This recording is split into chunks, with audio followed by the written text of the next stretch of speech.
جس طرح آپ نے یہ بڑے شارٹ نوٹس کے اوپر جس طرح آپ نے کنڈکٹ کیا، جو پروسیڈنگز ہوئی، میں سمجھتا ہوں کہ جب شاہ جی نے مجھے بلایا تو میں یہ سمجھتا ہوں کہ ملک کی طرف سے اتنے چھوٹے وقفے میں جس طرح وہ جو میں نے آپ کی آرگنائزیشن دیکھی اور جس طرح آپ نے اتنی دیر کے بعد، یعنی یا تو آپ کو ریگولر پریکٹس ہوتی نا اس طرح کی کانفرنسز ہولڈ کرنے کے لیے، لیکن یہ اتنی دیر کے بعد جب کوئی بھی ملک کنڈکٹ کرتا ہے تو اتنے زبردست طریقے سے جو آپ نے کی ہے، یہ خاص طور پہ زیادہ میں باقی اگر کوئی اور ملک کرتا میں شاید ان کو اس طرح نہ اپریشیٹ کرتا جتنا میں آپ سب کو کر رہا ہوں، شاید یہ آپ سب کو۔ اور جس طرح آپ نے کہا جب یہ نیکسٹ ہماری OIC کی یہاں میٹنگ ہوگی تو یہ آپ کے لیے بڑا اچھا ایک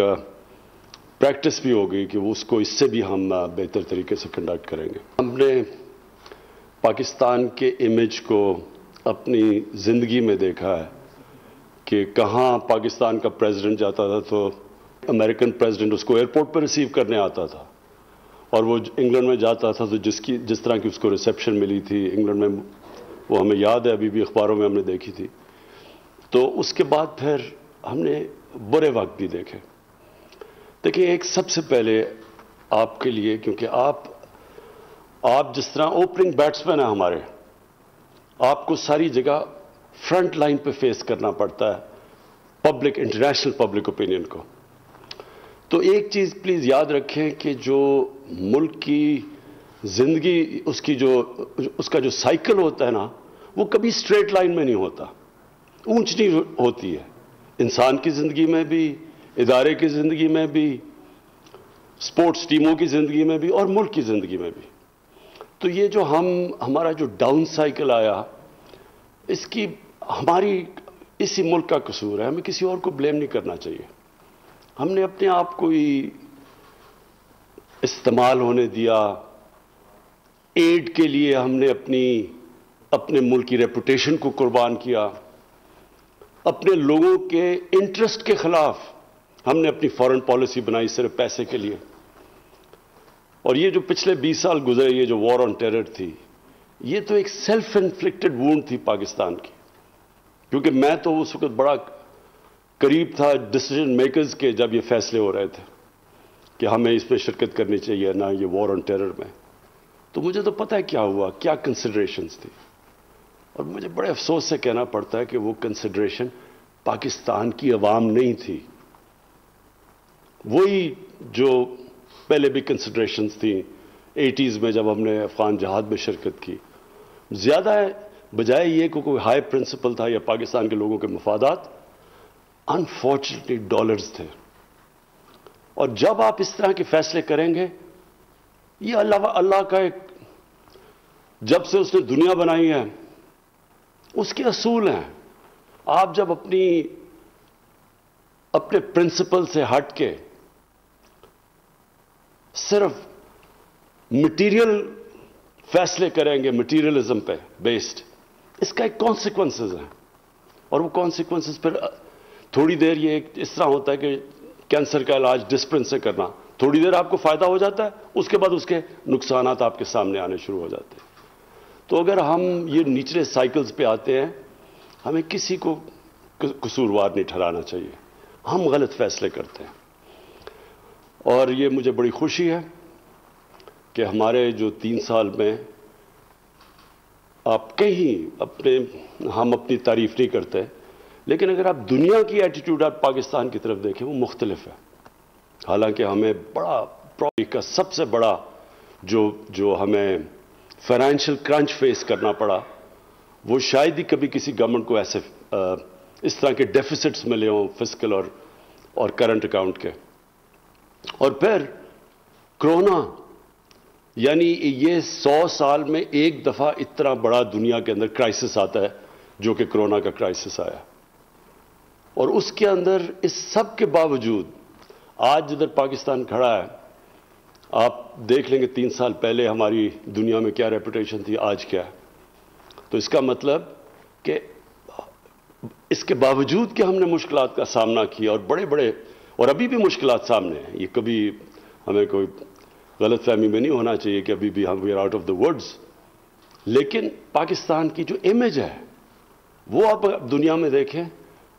انشاءاللہ اگر آپ کوئی بھی سروے کروائیں گے تو ماشاءاللہ پاکستان کا امیج اوپر گیا، اور یہ ریفلیکٹ کرتا ہے یہ جو کانفرنس کروائی گئی، اس کے اندر جو جس طرح کی اٹینڈنس تھی اور جس طرح کی پاکستان موقف تھا اس کی پذیرائی کی گئی، جس طرح انہوں نے ہمارے ساتھ کھڑے ہوئے، اور آبویسلی ہمارے فارن آفس آپ سب ہیروز کا بہت بڑا ہاتھ ہے کہ ہم نے ریزولوشن کے اندر جو ہم چاہتے تھے، جو ہمارا آبجیکٹو تھا اس کانفرنس کرنے کا، وہ پورا ہوا ہے۔ آج سارے دنیا کے مسلمان ملکوں نے جو موقف اختیار کیا، یہ آج یونیورسل ہو چکا ہے۔ آپ یورپینز کی ساروں کی سٹیٹمنٹس دیکھ لیں، ان کے موقف تھے وہ اب ہمارے ساتھ کھڑے ہیں۔ یونائٹڈ نیشنز کا بڑا کلیئر موقف ہے، اور یہ جو شاہ جی آپ نے بات کی، جو کانگریس مین جنہوں نے لیٹر لکھا ہے بلنکن کو، یہ بھی بالکل تائید کرتا ہے کہ جو ہم پہلے دن سے کہہ رہے تھے، اب سے نہیں کہہ رہے، ہم جب 15 اگست ہوا اس کے بعد سے ہم یہ کہہ رہے تھے کہ اس وقت طالبان کی گورنمنٹ آپ کو پسند ہے یا نہیں ہے؟ یہ 4 کروڑ ہیومن بینگز ہیں، انسان ہیں، ان کی زندگی عذاب میں جانے لگی ہے، اور یہ اب اکنالجڈ ہے۔ اب آبویسلی ابھی ہم نے دیکھنا ہے کہ یہ پوری طرح یہ کانسٹنٹ سٹرگل رہے گی کہ یہ بالکل جو ایک ہیومینیٹیرین کرائسس جس لیول کا ہونے لگا ہے، اس کے اوپر ٹائم بڑا ضروری ہے کہ ٹائم از دی ایسنس، ہم صحیح معنی میں جلدی ان کی امداد کریں۔ اور افغانستان کا ایشو صرف یہی نہیں کہ وہ ہمارے ہمسائے ہیں جن سے ہمارے پاکستان بننے سے اس خطے کے بڑا کلوز ان کی ریلیشن شپ ہے۔ کبھی جو زیادہ تر افغانستان ہے وہ اس ہندوستان کا حصہ ہوتا تھا، اور کبھی جو پاکستان ہے وہ بھی کئی دفعہ افغانستان کا حصہ رہا ہے، تو ہمارے تو بڑے پرانے ان کے لنکس ہیں، لیکن یہ ابو آل ایک ہیومینیٹیرین کرائسس ہے۔ یہ ایک ہیومن لیول کے اوپر یہ بہت بڑا ظلم ہونے جا رہا ہے کہ مین میڈ کرائسس کریٹ کیا جا رہا ہے، جبکہ پتہ ہے کہ اگر ان کے اکاؤنٹس ڈی فریز کر دیں، اگر ان کی بینکنگ سسٹم کے اندر لیکوڈیٹی ڈال دیں، تو پتہ ہے کہ یہ اوارٹ ہو سکتا ہے یہ کرائسس۔ میں فائنلی شاہ صاحب جو بھی آپ نے باتیں کی، میں صرف فائنلی ایک بات کرنا چاہتا ہوں کہ دیکھیں جو قومیں ہوتی ہیں نا، ان کے اندر جب وہ نیچے جاتی ہیں تو ایک بڑا لاس ہوتا ہے، اور اس کو کہتے ہیں سیلف بلیف۔ جب آپ کا سیلف بلیف چلا جاتا ہے تو یہ انسان اللہ نے ایک ایسی چیز بنائی ہے اشرف المخلوقات، کہ یہ جب ایک بلیو کرتا ہے کسی چیز میں تو یہ کچھ بھی اچیو کر سکتا ہے، لیکن جب اس کا سیلف بلیف چلا جاتا ہے، جب اس کا کانفیڈنس ہی اپنے آپ میں چلا جاتا ہے، تو وہ کچھ بھی نہیں کر سکتا۔ تو میں نے کیونکہ میری تو ساری ٹریننگ ٹیمز کے اندر ہوئی ہے، جدھر آپ مقابلہ کرتے ہیں مسلسل، یا آپ ہار رہے ہوتے ہیں جیت رہے ہوتے ہیں، اور آپ کا مقابلہ دنیا کی ٹیموں سے ہو رہا ہوتا ہے، تو میں نے تو دیکھا ہوا ہے کہ ہم نے اونچ بھی دیکھی اپنی ٹیم کی، پھر ہم نے نیچ بھی دیکھی ہے، لیکن جب اوپر جاتی ہے ٹیم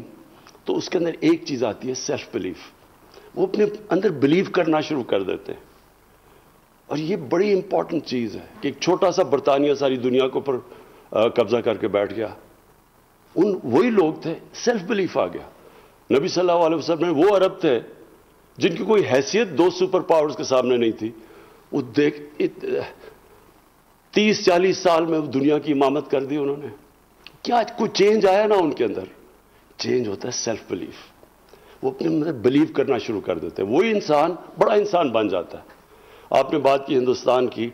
ہم جب کرکٹ کھیلتے تھے، پتہ نہیں غالباً مجھے ایک سٹیٹسٹکس تھی،